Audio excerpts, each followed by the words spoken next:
আসসালামু আলাইকুম। আপনি কি জানেন প্রতিদিন মাত্র ১ ঘন্টা পড়াশোনা করলে বছরে প্রায় ৩৬৫ ঘন্টা জ্ঞান অর্জন হয়? মানে একটা পূর্ণ বিশ্ববিদ্যালয়ের কোর্স শেষ করার মতো সময়।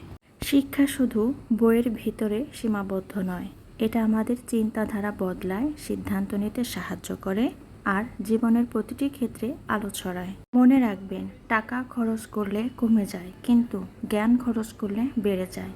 তাই প্রতিদিন একটু করে হলেও শিখুন, হোক সেটা বই থেকে, শিক্ষক থেকে অথবা অভিজ্ঞতা থেকে।